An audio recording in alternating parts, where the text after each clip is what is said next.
Zdravím vás, ledkári, opäť pri jednom rýchlom videjku, keďže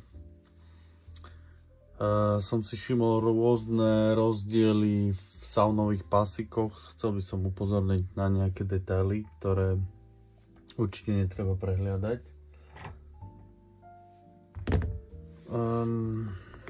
Je to hlavne, hovorím o pásiku, ktorý predávame my, COB, ktorý je výnimočný a špeciálny tým, že je špeciálne zaliaty tak, aby bol vnútorný priestor toho tubusu vyplnený. Ukážem.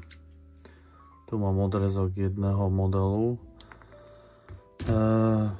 Keď na internete hľadáte saunový pásik, treba dať veľký pozor, aby to nebola len buržírka alebo nejaký silikonová trubica, do ktorej je len natiahnutý LED pásik, a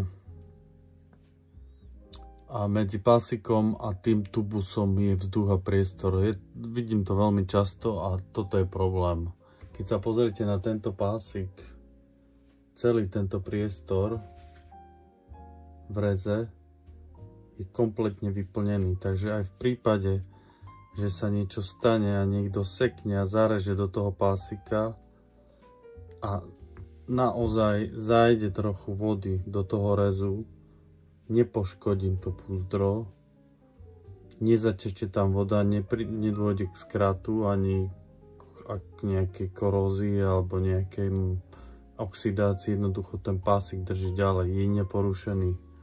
My keď ho vyrábame, je zalievaný vpredu, teda zadná časť, a taktiež predná, tu ide špeciálny silikón, špeciálny káblik, ktorý musí sedieť tak, aby všetko pekne tesnilo, takže dlhá životnosť.